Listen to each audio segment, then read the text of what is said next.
Chapter 7 The Sailboat Race.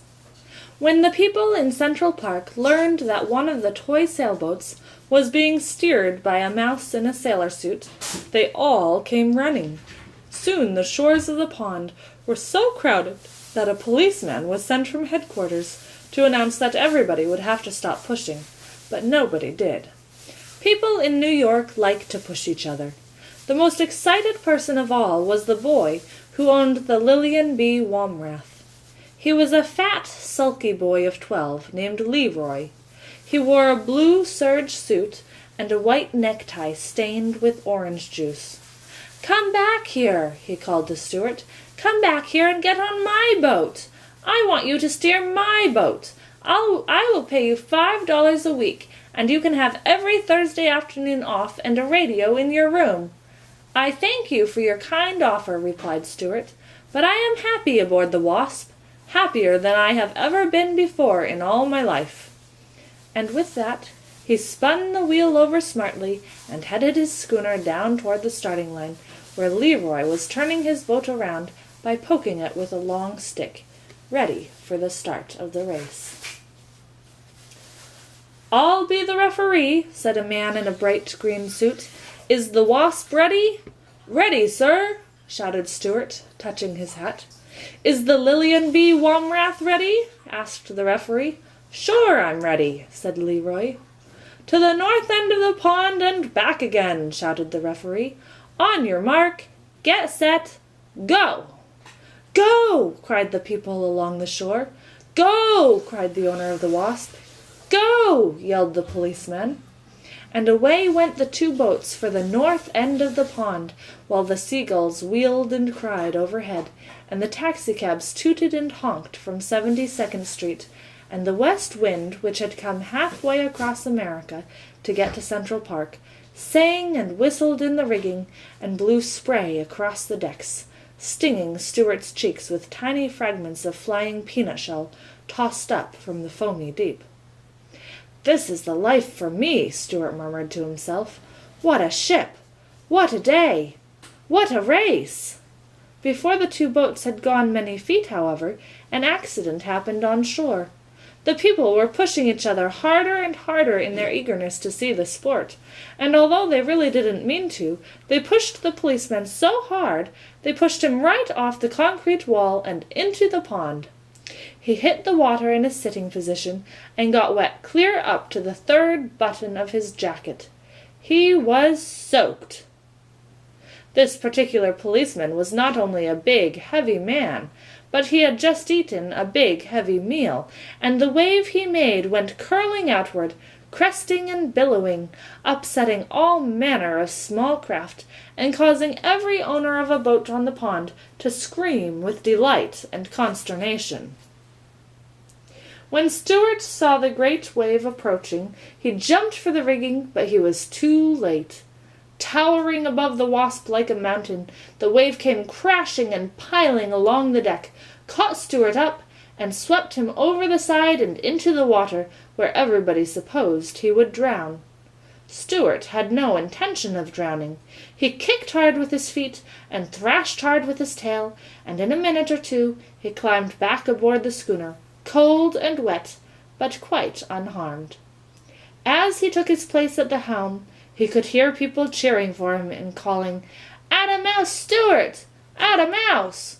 He looked over and saw that the wave had capsized the Lillian B. Womrath, but that she had righted herself and was sailing on her course close by. And she stayed close alongside till both boats reached the north end of the pond. Here Stuart put the Wasp about, and Leroy turned the Lillian around with his stick, and away the two boats went for the finish line. "This race isn't over yet," thought Stuart. The first warning he had that there was trouble ahead came when he glanced into the Wasp's cabin and observed that the barometer had fallen sharply. That can mean only one thing at sea: dirty weather. Suddenly, a dark cloud swept across the sun, blotting it out and leaving the earth in shadow. Stuart shivered in his wet clothes. He turned up his sailor blouse closer around his neck, and when he spied the Wasp's owner among the crowd on shore, he waved his hat and called out, "Dirty weather ahead, sir! Wind backing into the southwest! Seas confused, glass falling!" "Never mind the weather," cried the owner. "Watch out for flotsam dead ahead!" Stuart peered ahead into the gathering storm, but saw nothing except gray waves with white crests. The world seemed cold and ominous. Stuart glanced behind him. There came the sloop, boiling along fast, rolling up a bow wave, and gaining steadily. "Look out, Stuart! Look out where you're going!" Stuart strained his eyes, and suddenly, dead ahead, right in the path of the Wasp, he saw an enormous paper bag looming up on the surface of the pond. The bag was empty and riding high, its open end gaping wide like the cave of a mouth. Stuart spun the wheel over, but it was too late. The Wasp drove her bowsprit straight into the bag, and with a fearful whoosh, the schooner slowed down and came up into the wind with all sails flapping.